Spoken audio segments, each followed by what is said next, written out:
ఇండియాలో ఉన్నటువంటి work places గురించి సంబంధించి కానీ, వర్క్ టెండెన్సీకి సంబంధించి కానీ, అండ్ అబ్రాడ్ విషయానికి వస్తే కనుక అక్కడ కూడా మోరల్స్ ఎథిక్స్ అనే వాళ్ళు బాగా పాటిస్తారంటారా? తప్పకుండా అండి. ఎట్లా ఉంటాయి? తప్పకుండా. మనం మౌలికమైన విలువలు మానవ జాతి మొత్తానికి ఒకటే. ముఖ్యంగా ఉద్యోగంలో చేరాక టైంకి ఆఫీస్కి వెళ్ళడం, బాస్ చెప్పిన పని చేయడం, అది కాకుండా how you are different in the work place. నలుగురు చేసే పని నేను కూడా చేస్తే నా గొప్పతనం ఏముంది, నా కంట్రిబ్యూషన్ ఏముంది? ఇప్పుడు అందరికీ ఇప్పుడు జిరాక్స్ తీయడం వచ్చు, టైప్ చేయడం వచ్చు, లేకపోతే ఎక్సెల్ షీట్ వాడటం వచ్చు, ఇవి అందరికీ వచ్చు. అది కాకుండా what is that my extra contribution? Why? అందుకనే హెచ్ఆర్ వాళ్ళు ఒక ప్రశ్న అడుగుతుంటారు, నీకెందుకు ఉద్యోగం ఇవ్వాలి? నీలాగా పనిచేసే వాళ్ళు ఆల్రెడీ మా దగ్గర ఉన్నారు. నీకెందుకు ఎక్కువ జీతం ఇవ్వాలి? నీలాగా పనిచేసే వాళ్ళు ఆల్రెడీ మా దగ్గర ఉన్నారు, ఎందుకు ఇవ్వాలి అంటే, సార్ నేను ఇది చేస్తాను, మై కంట్రిబ్యూషన్, మై యాటిట్యూడ్, నన్ను చేర్చుకుంటే నా వర్క్ ప్లేస్లో you won't have any conflicts. I'm having excellent attitude. First మీకు కావాలా యాటిట్యూడ్? కావాలండి, భలేవారండి. I'm having, I come to office on టైంకి రావాలా మీకు ఆఫీస్లో? నేను టైంకి వస్తాను, రైట్? అండ్ మిగిలిన వాళ్ళతో competition. And I contribute not just for the work place peaceful atmosphere in the work place. కొంతమంది ఒకళ్ళనొకళ్ళు రెచ్చగొట్టుకుంటూ మాట్లాడుతుంటారు, నువ్వెంత అనుకుంటా. అలా కాకుండా, అలా నేను అటువంటి వాడిని కాదు. My communication skills are excellent. ఇవన్నీ కూడా ఎథిక్స్లో భాగమే. అంటే మీరు పనిచేసే ప్రదేశం ప్రశాంతంగా ఉండడానికి కూడా మీ ఇమోషనల్ ఇంటెలిజెన్స్, మీ భావోద్వేగాల నైపుణ్యం, మీరు ఉపయోగించే భావోద్వేగాల నైపుణ్యం కూడా ఎంతో కంట్రిబ్యూట్ చేస్తుంది. ఎథిక్స్లో ఇది కూడా ఒక భాగం. టైంకి రావడం, బాస్ చెప్పిన పని చేయడం. బాస్ చెప్పిన పని ఎందుకు చేయాలంటే అది అవసరం కాబట్టి కంపెనీకి. అండ్ మూడోది భావోద్వేగాల్ని అదుపులో ఉంచుకోవడం, అది కూడా విలువలు పాటించడమే. మన కుటుంబంలో ఉన్న విలువలు అందరూ కూడా ఒకే కుటుంబం నుంచి రారు, అందుకనే కంపెనీలో భావోద్వేగాలు విభిన్నంగా ఉంటాయి, రైట్? వైరుధ్యంతో ఉంటాయి అన్నమాట, రైట్? ఇవన్నీ కాకుండా అండ్ డ్రెస్ సెన్స్. ఆఫీస్కి వెళ్ళేటప్పుడు మీ ఉద్యోగానికి తగిన విధంగా డ్రెస్ చేసుకోవాలి. ఇప్పుడు ఫార్మా కంపెనీల్లో గడ్డాలు పెంచుకుని వెళ్ళకూడదు, ఫర్ ఎగ్జాంపుల్. అండ్ ఫార్మా కంపెనీలో, చాలా ఫార్మా కంపెనీస్లో డ్రెస్ ఉంటుంది, డ్రెస్ కోడ్ ఉంటుంది.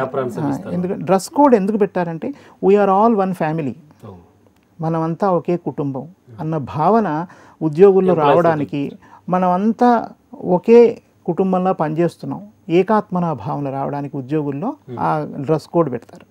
షూస్ కూడా ఒకటే రకం షూస్ పెడతారు. Shoes are for safety, right? PP అంటారు, పర్సనల్ ప్రొటెక్టివ్ ఎక్విప్మెంట్. ఇవి కూడా కంపెనీ క్రమశిక్షణ విలువల్లో భాగమే ఎథిక్స్.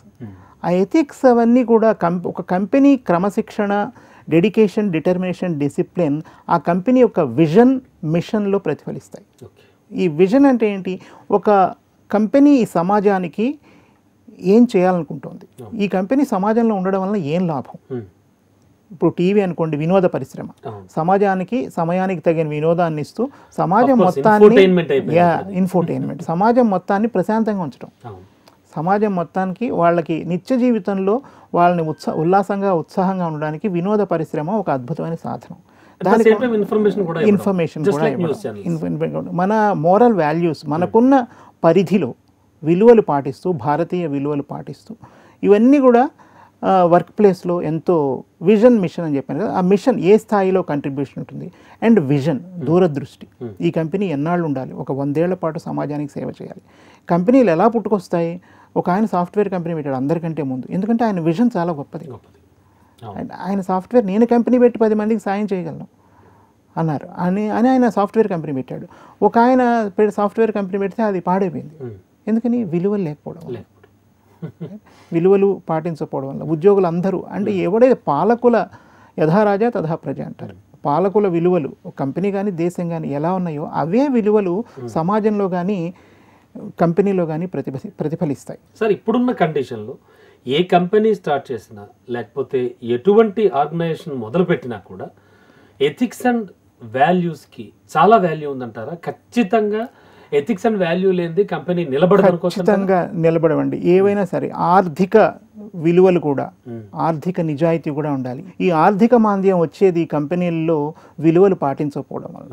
నైతిక విలువలు, ఆర్థిక విలువలు, పాటించాల్సిన విలువలు, ఆర్థిక క్రమశిక్షణ లేకపోవడం వలన కూడా కంపెనీలు నాశనం అయిపోతున్నాయి. దానివల్ల కొన్ని వేల జీవితాలు పాడైపోతున్నాయి. అంటే కలెక్టివ్ యాటిట్యూడ్, నేను ఒక్కడిని టైంకి రాకపోతే ఏమవుతుంది అని అనుకున్నాం అనుకోండి, ఏమవుతుంది, వాడు టైంకి రావట్లేదని ఇంకోటి అనుకుంటే, వాడు టైంకి రావట్లేదు కానీ నేను కూడా రాను, ఇలా 10 మంది అనుకున్నారు అనుకోండి, అది బాస్కి తలనొప్పి అయిపోతుంది, అది కంపెనీ మీద ప్రతిఫలిస్తుంది ఆ ప్రవర్తన. అందుకని కలెక్టివ్ యాటిట్యూడ్ ఎప్పుడు కూడా కంపెనీ యొక్క వాళ్ళ దూరదృష్టిని బట్టి, వాళ్ళకున్న మిషన్ని బట్టి, కంపెనీ యొక్క విలువలు ఏంటి దాన్ని బట్టి అలా నిరంతరంగా ప్రవహిస్తూ ఉండాలి. అవి లేకపోతే మాత్రం చాలా కష్టం. ఓకే, ఎథిక్స్ అనేవి కేవలం కంపెనీస్కి లేకపోతే విద్యా సంస్థలకి ఇలా కొన్నింటికే పరిమితం అనుకోవచ్చా? ఎథిక్స్ అండ్ మోరల్స్ సమాజంలో ఉన్న ప్రతి ఆర్గనైజేషన్ కావచ్చు, లేకపోతే మీరు చెప్పినట్టు పెద్ద పెద్ద షాపింగ్ మాల్స్ కావచ్చు, పెద్ద పెద్ద వ్యాపారవేత్తలు కావచ్చు, వీళ్ళందరూ కూడా ఖచ్చితంగా బేస్డ్ ఆన్ ఎథిక్స్ అండ్ మోరల్సే ఇంత గొప్ప వాళ్ళు అయ్యారనుకోవచ్చు అంటారా? ఖచ్చితంగా అండి. మీరు ఒక కంపెనీకి వెళ్ళండి ఎప్పుడైనా సరే, మీరు రిసెప్షన్ దగ్గరే తెలిసిపోతుంది మీకు ఆ కంపెనీ విలువలు ఏంటి అని. రిసెప్షన్లో పెట్టి ఉంచే ఫోటోల ద్వారా ఆ కంపెనీ విలువలు ఏంటి, ఆ కంపెనీ క్రమశిక్షణ ఏంటి తెలిసిపోతుంది మీకు. అక్కర్లేదు. మీ రిసెప్షనిస్ట్ మీతో ఎలా మాట్లాడింది.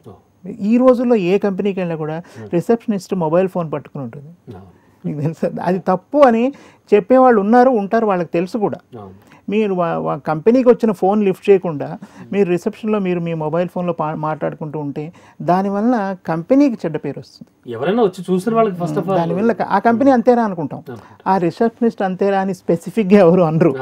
ఎందుకంటే మన ప్రవర్తన కంపెనీ మొత్తం మీద ప్రభావం పడుతుంది. మన ప్రవర్తన మనుషులు దే జడ్జ్ యూ, మీ ప్రవర్తన బట్టి మీరు పాటించే అంతే కదా, ఎదుటి వాళ్ళకి అవకాశం ఇస్తున్నాం. ఒక పెద్ద కంపెనీలో పనిచేస్తున్నాం అనుకోండి, ఆ కంపెనీ గౌరవం మనకు కూడా వస్తుంది. మనం ఆ కంపెనీలో పనిచేస్తున్నామని మన పార్టీకి పిలుస్తారు.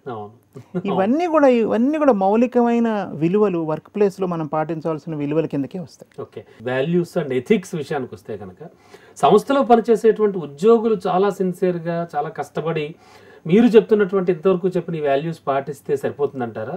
లేకపోతే మనం ఇంతకుముందు చెప్పుకున్నట్టుగా అంటే ఆ మిడిల్ మేనేజ్మెంట్ కానీ ఫస్ట్ మేనేజ్మెంట్ కానీ వాళ్ళు కూడా ఇలా ఉంటే బాగుంటుందంటారా?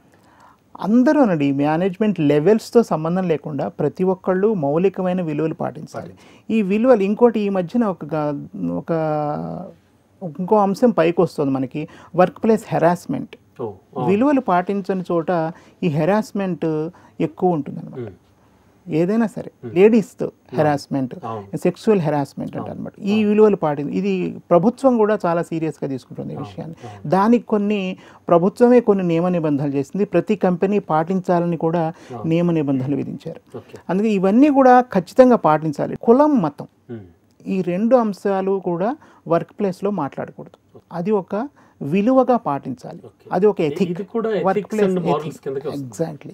మీరు కుల మతాలు ఎప్పుడు కూడా మనం ఏమీ అనుకుని పుట్టలేదు. నేను ఈ కులంలో పుట్టించు స్వామి అని దేవుడికి ఏమి రిక్వెస్ట్ పెట్టుకోలేదు, మనకు తెలియదు. ఇవన్నీ కూడా ఆపాదించబడ్డ విలువలు, అంశాలు, మనకు ఒక సాంఘికమైన కట్టుబాట్లు. మతం కూడా అంతే. అందుకని ఈ కుల మతాల ప్రస్తావన మనం పనిచేసే ప్రదేశంలో తీసుకురాకూడదు. దానివలన వర్క్ ప్లేస్లో మనశ్శాంతి ఉండదు, పీస్ ఆఫ్ మైండ్ లోపిస్తుంది. ఇంకోటి ఫైనల్గా ఇది మన కంట్రిబ్యూషన్ మీద ప్రభావం చూపిస్తుంది, మనం చేసే పని మీద కూడా ప్రభావితం చూపిస్తుంది.